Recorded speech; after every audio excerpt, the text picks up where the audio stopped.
السلام علیکم ناظرین گرامی۔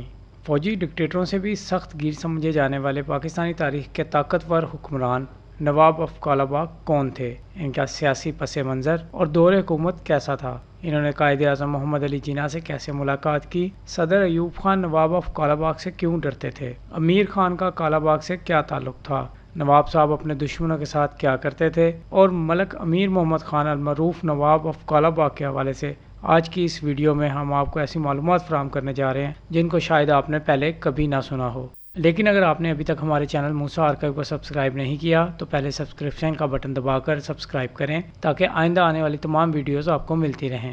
ناظرین گرامی، نواب آف کالاباغ امیر محمد خان 20 جون 1910 کے روز کالاباغ کی ریاست میں پیدا ہوئے۔ ان کا تعلق اوان قوم سے تھا۔ کالاباغ آج کل میاں والی کی تحصیل عیسیٰ کھیل کا حصہ ہے۔ نواب آف کالاباغ برطانیہ کے آکسفورڈ یونیورسٹی میں پڑھتے تھے۔ کہا جاتا ہے کہ 23 مارچ 1940 کو منٹو پارک لاہور کے جلسے میں نواب آف کالاباغ بھی موجود تھے۔ اس وقت نواب صاحب نے قائد اعظم کی موجودگی میں اعلان کیا تھا کہ آج کے جلسے میں جتنا فنڈ و چندہ اکٹھا ہوا ہے اسے گن کر بتایا جائے، کیونکہ اس کے جتنی رقم میں چندے میں دینے والا ہوں۔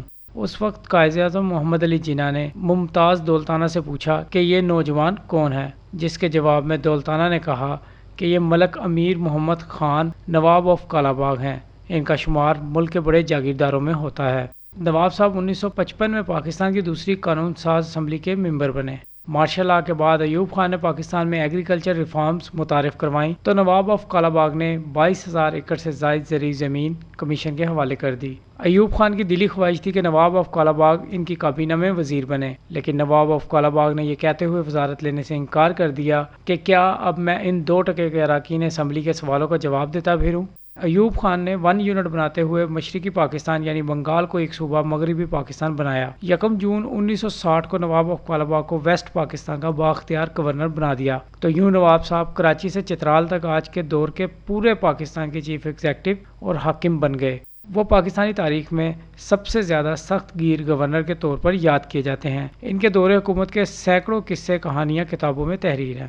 1961 میں ملکہ الزبیتھ دوم لاہور آئیں تو نواب صاحب نے یہ کہتے ہوئے ملکہ برطانیہ سے ہاتھ نہیں ملایا کہ یہ ہمارے مشرقی روایات کا حصہ نہیں ہے۔ نواب صاحب کا رعب و دبدبہ اتنا تھا کہ خود ایوب خان بھی ان سے ڈرتے تھے اور خود ان کے بیٹوں کو گورنر ہاؤس داخلے پر پابندی تھی، جبکہ نواب صاحب کی بیگم صاحبہ نے خود بھی گورنر ہاؤس دور سے بھی نہیں دیکھا تھا۔ 1965 کے صدارتی انتخابات میں مادر ملت فاطمہ علی جناح کو دھاندلی کے ذریعے ہرانے اور ایوب خان کو صدر بنانے میں سب سے زیادہ کردار نواب آف کالاباغ کا ہی تھا۔ تبھی تو صدر ایوب خان انہیں منہ بولا بھائی کہا کرتے تھے۔ ان کی گورنری میں 1965 کی پاک بھارت جنگ میں پاکستان کو کامیابی ملی۔ ان کے جذبے کا عالم یہ تھا کہ خود مسلم لیگی نہ ہونے کے باوجود امیدواروں کو کسی بھی سیٹ کے لیے اسمبلی کے ٹکٹ ان کی مرضی سے ملتا تھا۔ پنجاب کی بیوروکریسی اور پوری حکومت پر ان کی گرفت کی بھی مثالیں دی جاتی ہیں۔ CSS کے امتحان میں ٹاپ پوزیشن لینے والے بیرسٹر اعتزاز احسن نے جب نواب آف کالاباغ کے خلاف احتجاج کیا تو اعتزاز احسن کو پہلی بار حوالات میں قید ہونا پڑا۔ لاہور مال روڈ پر ایوب خان کے خلاف احتجاج کرنے والوں پر گولی چلائی گئی۔ انہی طالب علموں میں سے ایک کا نام عارف الرحمان تھا، جو اس وقت لاہور میں ڈینٹسٹ بن رہا تھا۔ احتجاج کے دوران اس کے بازو میں 2 گولیاں لگیں، لیکن کیا آپ جانتے ہیں کہ وہ طالب علم اس وقت صدر پاکستان ہیں؟ جی ہاں، ڈاکٹر عارف الرحمان علوی، جو ایوب دور حکومت کے دنوں میں لاہور میں زیر تعلیم تھے۔ نواب آف کالاباغ کی چودھری ظہور الہی سے کھلی دعوت تھی۔ ایک رات چودھری ظہور الہی بلوچستان کے علاقے کوہلو میں تھے تو نواب اکبر بگٹی کو نواب آف کالاباغ نے حکم دیا کہ چودھری ظہور الہی کو قتل کر دو، جس پر نواب بگٹی کا کہنا تھا کہ بلوچ مہمانوں سے ایسا سلوک نہیں کرتے۔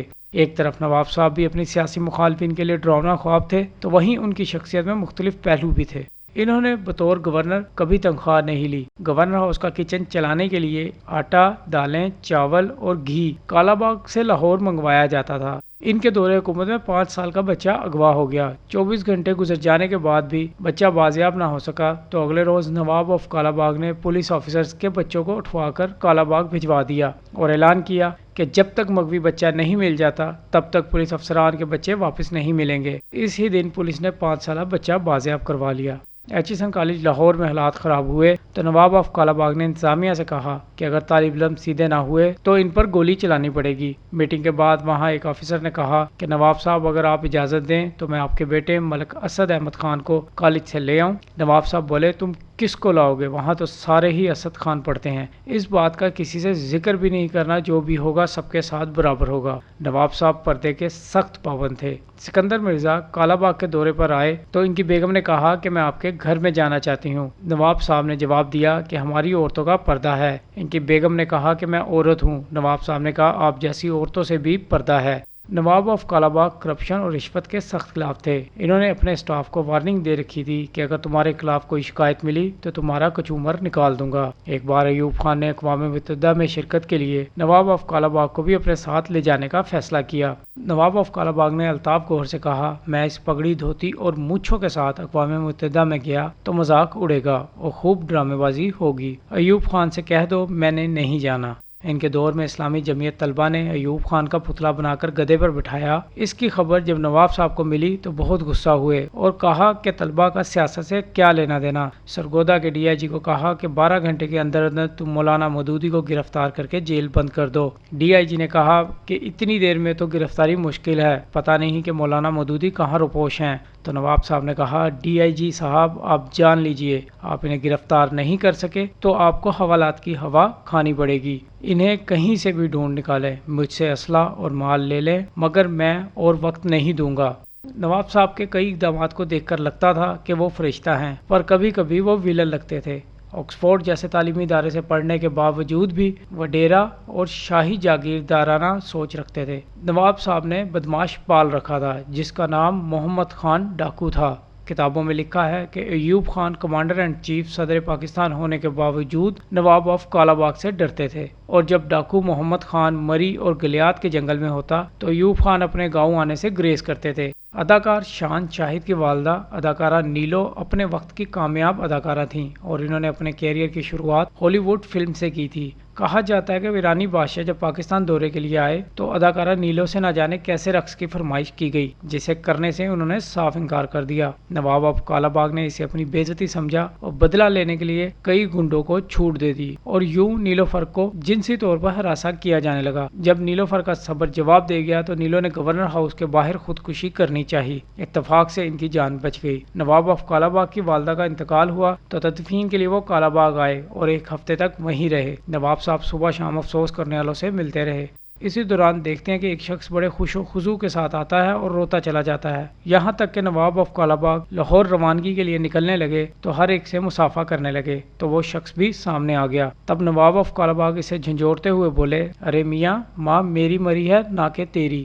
معاہدہ تاشکند کے بعد نواب آف کالا باغ اور صدر ایوب خان کے درمیان بد اعتمادی کی فضا قائم ہو گئی اور دوریاں بڑھتی چلی گئیں۔ آخرکار 18 ستمبر 1966 کے روز مغربی پاکستان کے طاقتور governor Nawab of Kala Bagh نے استعفیٰ دے دیا۔ اس کے بعد 26 نومبر 1967 کو نواب آف کالا باغ کو پرسرار طور پر قتل کر دیا گیا۔ صدر پاکستان ایوب خان اپنی ڈائری میں لکھتے ہیں کہ جنرل موسیٰ نے دوپہر میں فون کر کے بتایا کہ نواب آف کالا باغ کو ان کے بیٹے نے گولی مار کر ہلاک کر دیا ہے۔ کہا جاتا ہے کہ نواب صاحب کی اپنے بیٹے سے بحث و تکرار ہوئی اور دونوں کا پارا ہائی ہو گیا۔ نواب صاحب نے اپنے بیٹے پر 2 فائر کیے جس سے اس کا ایک بازو زخمی ہوا، پھر بیٹے نے اپنے باپ پر فائر کھول دیا اور ایک دم 5 گولیاں چلائیں تو نواب صاحب موقع پر جاں باک ہو گئے، جبکہ کچھ لوگوں کا یہ بھی ماننا ہے کہ نواب صاحب کا قتل ان کی بیگم صاحبہ نے کیا تھا اور اپنی والدہ کو بچانے کے لیے اسد اللہ نے یہ الزام اپنے اوپر لیا ہوئی، جس کے روب و دبدبے کا یہ عالم تھا کہ اگر وہ حکم دیتا تو ہزاروں لوگ اسے سجدہ بھی کرنے لگتے۔ اسی کالا باغ کے جنازے میں گنتی کے چند افراد شامل ہوئے۔ امید ہے آپ کو آج کی ویڈیو پسند آئی ہوگی، تو ہمارے چینل موسیٰ آرکائیو کو سبسکرائب کریں اور مزید ویڈیوز کے لیے اپڈیٹ رہیں۔ خدا حافظ۔